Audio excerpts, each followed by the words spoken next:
कांग्रेस नेता राहुल गांधी को आप सुन रहे थे, लेकिन आगे रुक करते हैं। बड़ी खबर सामने आ रही है। सपा विधायक महबूब अली के बिगड़े बोल नजर आए हैं। सपा एमएलए महबूब अली की योगी सरकार को चेतावनी, मुस्लिम आबादी बढ़ गई है, तुम्हारा राज खत्म होगा। महबूब अली की तरफ से विवादित बयान दिया गया है और वो यही नहीं रुकते हैं। आगे उन्होंने कहा कि मुगलों ने देश में 800 साल राज किया है, जब मुगल नहीं रहे तो तुम क्या रहोगे। यूपी के बिजनौर में सपा विधायक महबूब अली का विवादित बयान है ये जो सामने आया। एक सभा को संबोधित करते हुए महबूब अली ने योगी सरकार को चेतावनी देते हुए कहा, मुस्लिम आबादी बढ़ गई है, अब तुम्हारा राज खत्म हो गया है। विधायक यही नहीं रुकते हैं। उन्होंने कहा कि मुगलों ने देश में 800 साल राज किया है। हमारे लिए कुछ नहीं, लेकिन कहीं कुछ लोग आते हैं, अब प्रतिशत बढ़ रहा है, कान में कहेंगे, झोला डाल कहेंगे, और आने वाले वक्तों में समझ लो अब तुम्हारा राज खत्म हो जाएगा। आबादी बढ़ रही है मुसलमानों की इतनी, और आगे सत्ता में आ जाएंगे। ये काम तो मुगलों के बस की नहीं, जो 850 साल हुकूमत कर गए, उनकी हैसियत कुछ नहीं हुई। आज गुमराह के देश को चलाने वाले ये एहसास कर ले कि हिंदुस्तान का आवाज जाग चुका है, पार्लियामेंट ने भी जवाब दिया है, और आने वाले वक्त में इंतजार कर ले। 2027 के अंदर आप जाएंगे जरूर, और इंशाअल्लाह हम आएंगे जरूर।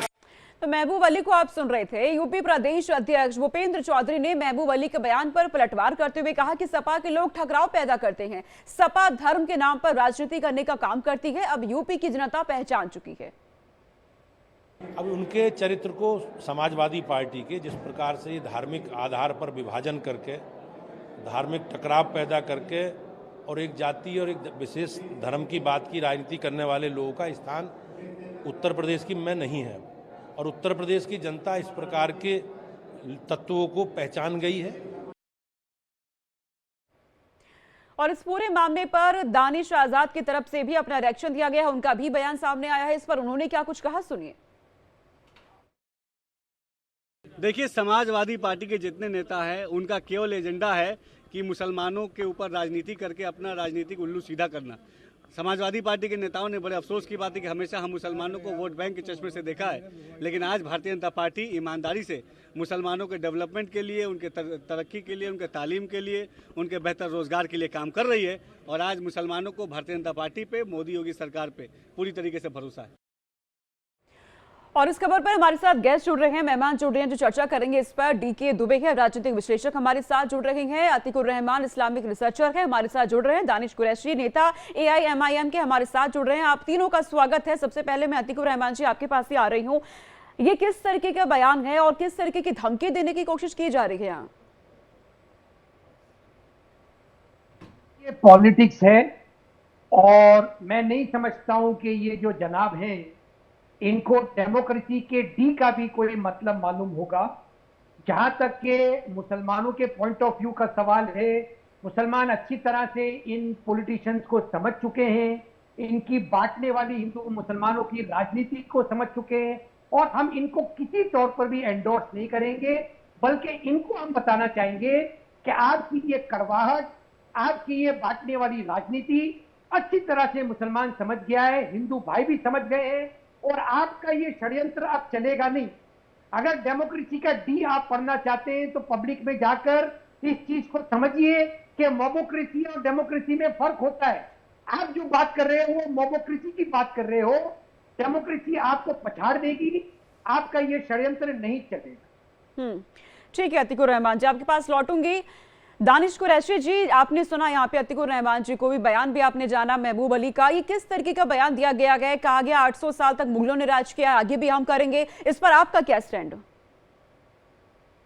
देखिए, सबसे पहले तो इस पर स्टैंड तो समाजवादी पार्टी या अखिलेश यादव या वो दे तो ज्यादा बेहतर हो, लेकिन मैं एक बात आपको बताना चाहूंगा कि देश के अंदर में सन 47 से लेके आज तक मुसलमानों का पॉलिटिकल डिस्क्रिमिनेटिव पॉलिटिक्स जो है, पहले कांग्रेस करती आई, फिर भाजपा करती आई, राष्ट्रीय स्तर पे, प्रादेशिक स्तर पे, उत्तर प्रदेश हो या कहीं भी हो, मैं ये कह रहा हूं कि ये जो भाई साहब हैं जिस पॉलिटिकल पार्टी में हैं, उनसे ये कहिए कि जब आप सत्ता में आएंगे तब आप आएंगे। अभी तो अखिलेश यादव जो है मुसलमानों को उनका प्रोपोर्शनल रिप्रेजेंटेशन के मुताबिक टिकट देने को तैयार नहीं है। तो जहां आप टिकट तक नहीं पा सकते, उसके बाद बड़े बड़े सपने दिखाकर बात करना, मुझे लगता है कि मुसलमानों को छलावा है वो, और इसके अलावा और कुछ भी नहीं है। क्योंकि जहां कहीं ना कहीं अब उनको जमीन सरकती हुई नजर आती है। क्योंकि जब वक्फ की बात आती है तो अखिलेश यादव खुल के नहीं बोलते। जब मुसलमानों के कोई हित की बात आती है, पूरे उत्तर प्रदेश में जब मॉब लिंचिंग का मामला आता है, या अगर सरकार के कोई इस तरीके के कड़े फैसले होते हैं, चाहे कावड़ यात्रा हो, उसमें नेम प्लेट की बात आती है या ठेले दुकानें बंद करने की बात आती है, तब वो मुखर होके नहीं बोलते। लेकिन उसके अलावा सिर्फ बेवकूफ बनाने की राजनीति करने के लिए ये जनाब जो है उनको दौर दे दिया है कि आप अपने तरीके से बोलिए ताकि मुसलमान खुश हो जाए। देखिए, मुसलमान अब बेवकूफ बनने वाला नहीं है। मुसलमान अब समझता है कि उनको करना क्या है, कैसे करना है, और जिसका जिंदा सबूत हमने औरंगाबाद से लेकर बंबई तक में देखा। इतनी शांतिपूर्वक रैली निकाली। मुझे ये बताइए कि अखिलेश यादव का एक स्टेटमेंट आया रामगिरी महाराज के ऊपर, जिन्होंने अल्लाह के रसूल की बेहुरमती करने की जरूरत की है, क्या नीतीश राणे के ऊपर बोले? नहीं बोलेंगे वो, क्योंकि उनको सिर्फ बेवकूफ बनाना है मुसलमानों को। और मुझे लगता है कि ये नीति जो है ज्यादा कारगर नहीं रहेगी। ठीक है, डीके दुबे जी, आप जरा इस पूरे मामले को समझाइए, किस तरीके से क्या मुसलमानों को बेवकूफ बनाने की कोशिश की जा रही है और किस तरह की राजनीति है ये? भाई देखो, महबूब अली वो कह गए जो उनको कहना नहीं था। समस्या ये जो जितना भी छुपाकर बात करो, जितना आप बरगलाने की बात करो, सत्य तो ये है कि महबूब अली सत्य कह गए। बस बात इतनी है कि वो समाजवादी पार्टी के अखिलेश यादव के लिए कह गए कि तुमको रिप्लेस करेंगे, फिर हिंदुस्तान को रिप्लेस करेंगे, या फिर वो ये सच्चाई बता गए जो 1947 में पाकिस्तान बनते समय तय हुआ था, जो जिन्ना चाहता था, जो जिन्ना के दिमाग में था। अदरवाइज हिंदुस्तान का बंटवारा धर्म के आधार पर हुआ होता तो हिंदुस्तान में आज मुसलमान ना दिखता, हिंदू दिखता। हिंदुस्तान का बंटवारा धर्म के आधार पर नहीं हुआ, हिंदुस्तान का बंटवारा दारुल इस्लाम बनाने के लिए हुआ था, हिंदुस्तान को फतेह करने के लिए हुआ था। और अगर हिंदुस्तान को फतेह करने के लिए हुआ था तो चुपचाप जब तक आबादी सफिशिएंट नहीं थी तब तक शांति से काटा गया, और जैसी आबादी दिखने लगी है तो समझ में आने लगा है कि हिंदुस्तान को दारुल इस्लाम बनाना है, समय आ गया है। अब वो समय बोलते समय वो जनाब बोल गए, वो अलग बात है। मैं आपको जिन्ना की एक बात बताता हूँ। जिन्ना माउंटबेटन के पास गया। ठीक है, दानिश कुरैशी जी आपके पास आएंगे। देखिए, जिन्ना माउंटबेटन के पास गया था, ये डॉक्यूमेंट है। माउंटबेटन ने चिट्ठी लिखी अपने प्राइम मिनिस्टर को। जिन्ना ने उनसे कहा कि तुमने मुसलमानों से हिंदुस्तान लिया था, मुसलमानों को वापस दो। जब स्टेटस क्यों मेंटेन कर रहे हो? क्योंकि बहादुर शाह जफर पेंशन भोगी ही मराठों का क्यों नहीं था, लेकिन नाम के लिए तो वही बादशाह था, इसलिए आप हमको दीजिए। जब ये बात आई कि तुमको दिया नहीं जा सकता क्योंकि कांग्रेस का डिस्कोर्स हो चुका है, तो वो कहता है कि एक भूमि का टुकड़ा हमको दे दो जहां से हिंदुस्तान को फतेह करने का रास्ता मेरा साफ हो सके। उस शर्त पर पाकिस्तान बना था, और आज वही चीज हिंदुस्तान में दिखने लगी है। कोई नई बात नहीं है। अब कोई छुपाकर बात करे, कोई अपने अंदर बात करे, कोई कहे डेमोक्रेसी है। कौन से इस्लामिक देश में डेमोक्रेसी है? क्या पाकिस्तान में डेमोक्रेसी दिखती है जो हमारे से ही बना है? क्या बांग्लादेश में डेमोक्रेसी दिखती है जहां डेमोक्रेटिक सरकार को ही गिरा दिया गया हो, जहां डेमोक्रेटिक सरकारों को जेल में भेज दिया जाता हो, जहां पर फांसी पर लटका दिए जाते हो प्रधानमंत्री पाकिस्तान जैसे देश में? ऐसा डेमोक्रेसी उन कंट्रियों में हो ही नहीं सकती जिसमें इस्लाम है। इसलिए ये वो बोल गए, धोखे से बोले हों, लेकिन बोल गए, सच बोल गए, जो पॉलिसी थी वही बोल गए। ठीक है, डीके दुबे जी आपके पास हम आएंगे, दानिश कुरैशी जी, अतीक और रहमान जी लौटूंगी आप तीनों के पास, लेकिन इस वक्त हरियाणा के भिवानी में रुक करते हैं जहां सीएम योगी पहुंचे हुए हैं, रैली को संबोधित कर रहे हैं। कांग्रेस का खाता खोलने ही नहीं दिया, कभी नहीं खोलने दिया, क्योंकि यहाँ के बहादुर लोग जानते हैं कि लोग जब भी कांग्रेस के लोग आएंगे देश के साथ गद्दारी करेंगे। इन्होंने अपने राजनीतिक स्वार्थ के लिए देश का विभाजन किया, देश के अंदर हिंदू मानबिंदुओं के साथ खिलवाड़ किया, तुष्टीकरण की हदों को पार किया, विकास के नाम पर केवल अपने घर को भरते रहे और भारत की संस्कृति को, भारत की परंपरा को पोषने के सिवाय भारतवासियों को इन्होंने कोई भी ऐसा क्षण उपलब्ध कराने के लिए कभी प्रयास नहीं किया जिस पर हर भारतवासी गौरव के साथ आगे बढ़ सके। बहनों और भाइयों, आपने 10 वर्ष के अंदर हरियाणा के अंदर देखा होगा, डबल इंजन सरकार के कारण आज यहां पे कनेक्टिविटी बेहतर हुई है, अच्छी सड़कें बन रही हैं, चाहे वहां रोड कनेक्टिविटी हो, एयर कनेक्टिविटी हो,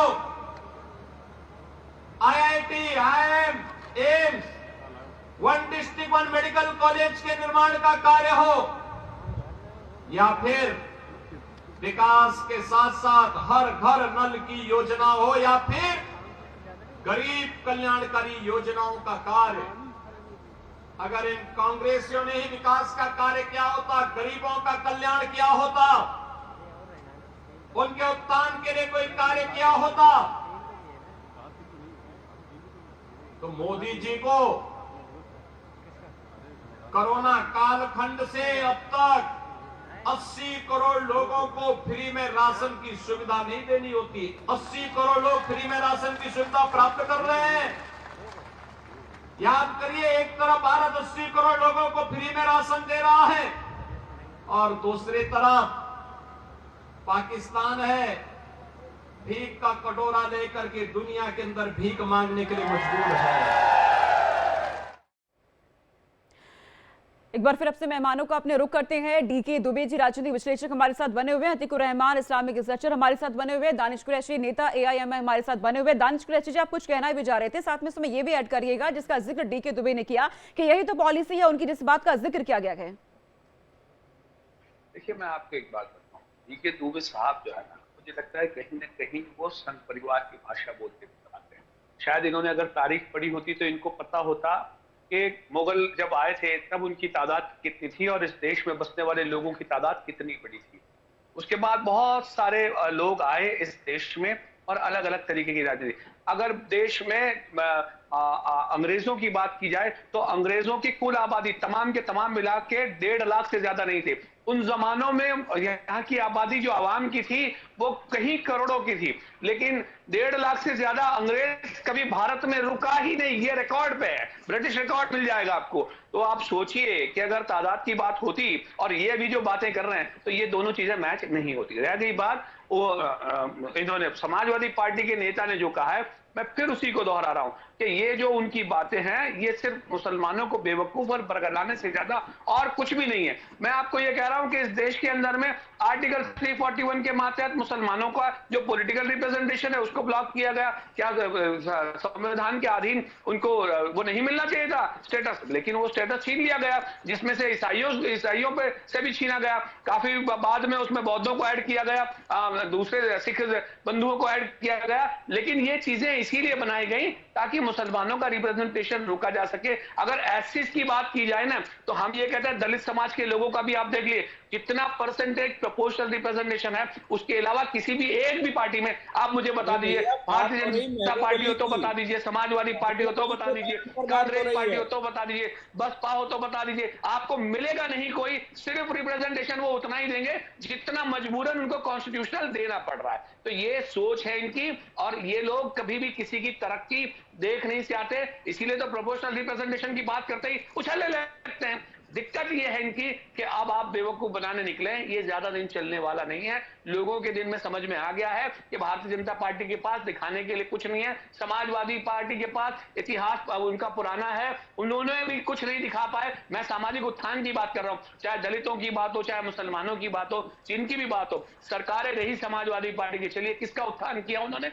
नहीं किया। कांग्रेस ने किसका उत्थान किया? नहीं किया। स्ट्रक्चर कमेटी का रिपोर्ट तो बनाया लेकिन उत्थान नहीं किया। तो ये उत्थान करना चाहते ही नहीं है। जो लोग पीछे रह गए हैं उनको पकड़ के साथ में लेके आना। आगे की तो बात ही छोड़ दीजिए कि आगे ले जाएंगे, लेकिन कम से कम पैरेलल साथ में चलाना, जो कि कॉन्स्टिट्यूशनल रिस्पॉन्सिबिलिटी होगी। तो आप सोचिए कि ये लोग सिर्फ बेवकूफ बनाने के लिए आए हैं और डीके दुबे जी उसमें कहीं ना कहीं धुआं पेश करने की कोशिश कर रहे हैं ताकि उसमें और उछाल लाया जा सके। ठीक है। मैं कोई धुआं नहीं दे रहा, सुनिए, मैं कोई धुआं नहीं दे रहा हूं, मैं सत्य बता रहा हूं, डॉक्यूमेंट्स के आधार पर बता रहा हूं। और मैं ये पूछ रहा हूं कि पाकिस्तान में डेमोक्रेसी है क्या? मैं पूछ रहा हूं बांग्लादेश में डेमोक्रेसी है? तो हिंदुस्तान से ही बने ना, हिंदुस्तान से ही हिस्से कटे थे, इनमें डेमोक्रेसी दिखती है क्या? जो भारत में डेमोक्रेसी के आधार पर आप ये representation, equal representation, non equal representation की बात कर रहे हैं, तो सवाल यहाँ पर है कि रिप्रेजेंटेशन तब हो जब आप भारत की पॉलिसीज के साथ चलें। जब आप भारत की पॉलिसी के साथ चल ही नहीं रहे तो कैसा रिप्रेजेंटेशन, कहां, मुझे तो समझ ही नहीं आता। और जितना आप फल फूल रहे हैं हिंदुस्तान में, क्या पाकिस्तान में जो यहाँ से गए वो फल फूल रहे हैं, क्या बांग्लादेश में जो यहाँ से गए वो फल फूल रहे हैं? आप बताइए कि बांग्लादेश में फल फूल रहे हैं, वहां पर माइनॉरिटी हिंदू सुरक्षित है, आप बताइए। अतिकुर रहमान जी, इस पर आप समझाइएगा। खुले मंच से इस तरीके का बयान देना कि 2027 आते ही हम आएंगे और आप यहाँ से जरूर चले जाएंगे, योगी सरकार के लिए भी बड़ी चेतावनी यहाँ पे उनकी तरफ से जारी की गई है।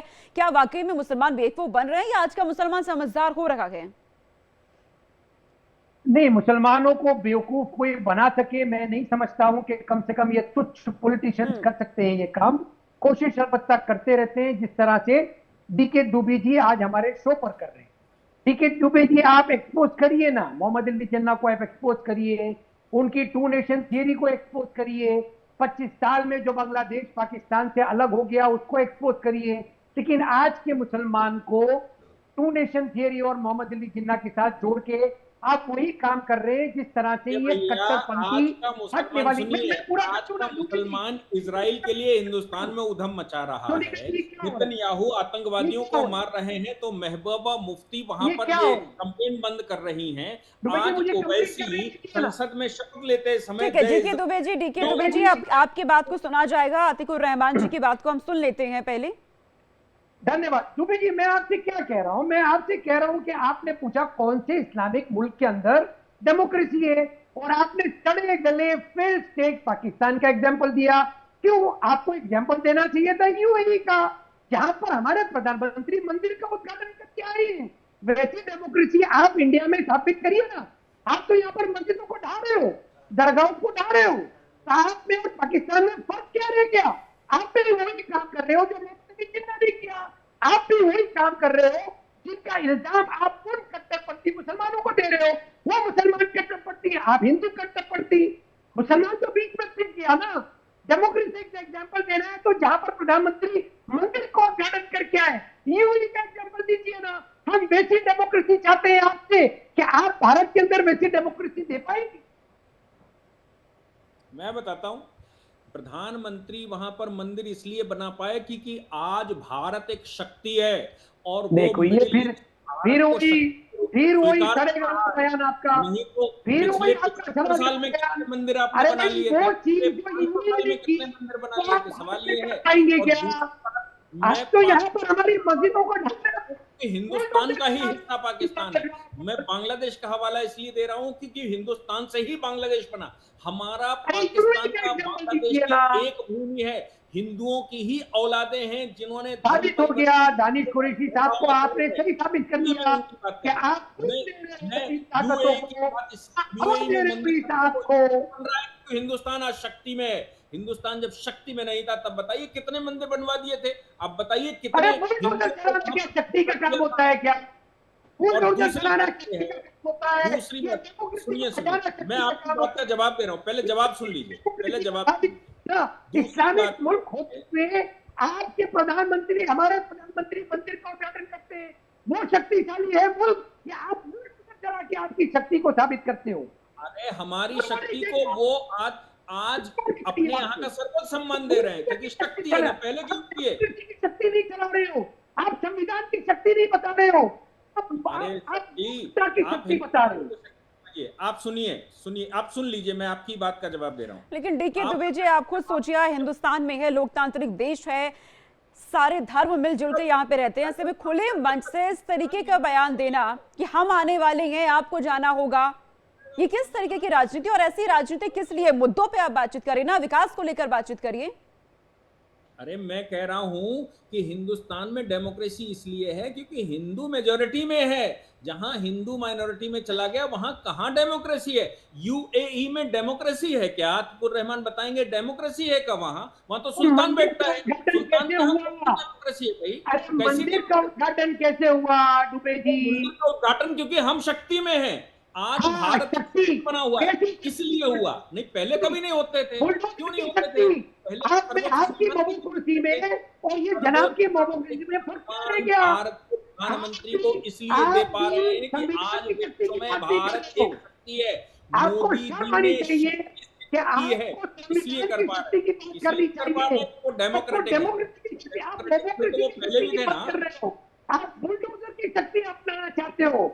ये डेमोक्रेसी नहीं है। आप करेंगे, आप हिंदुस्तान की जमीन को, सरकारी जमीन को कब्जा करके रखेंगे, आप जबरन वहां पर मस्जिदें बनाएंगे, आप जबरन वहां पर इमामबाड़े बनाएंगे, बाद में कहेंगे कि ये मेरा राइट है। कमाल की बात है। ये राइट है तो किस आधार पर राइट है?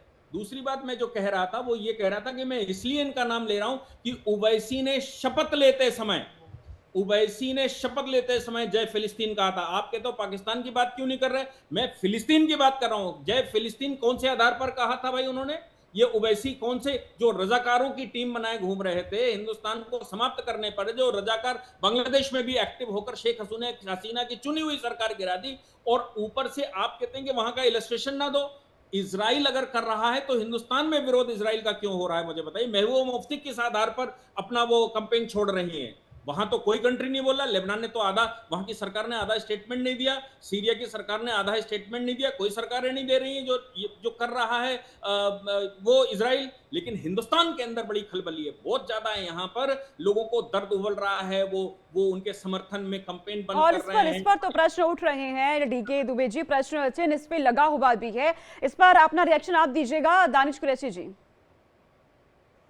देखिए, सबसे पहली बात मैं आपको बताऊं कि दुबे जी का दिक्कत क्या है पता है? जब उनको जरूरत होती है, देश का संविधान है तो संविधान की बात करते हैं। जब उनको लगता है कि इस्लामिक मुल्कों में ऐसा होता है, उनको ये नहीं पता कि जो डेमोक्रेटिक स्टेट हैं, आप देखिए यूके के अंदर में विरोध हुआ, खुद इजराइल के अंदर में विरोध हुआ पैलेस्टाइन के प्रोटेस्ट को लेकर के, नेतन्याहू का विरोध हो रहा है। तो वहां डेमोक्रेसी है इसलिए हो रहा है। ये उत्तर क्या कहते हैं, यूके के अंदर में लोग सड़कों पर निकले, ब्रिटेन में निकले, अमेरिका में निकले, तमाम जगह पे निकले। भारत भी उसी श्रेणी में आता है और तमाम लोगों को।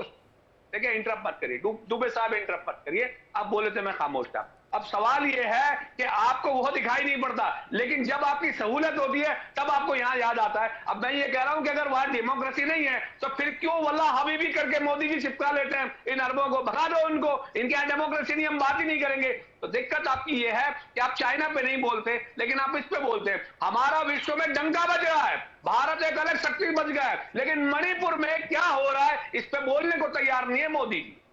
ठीक है, किस तरीके से बयानबाजियां हो रही हैं ये सब देख रहा है पूरे देश को। ये नजर आ रहा है किस तरीके से तमाम जो नेता है वो बयानबाजियां कर रहे हैं, और महबूब अली का बयान भी सबके सामने है। फिलहाल आप तीनों का बहुत शुक्रिया तमाम हमारे साथ जुड़ने के लिए और अपना वक्त देने के लिए। फिलहाल वक्त एक छोटे से ब्रेक का है।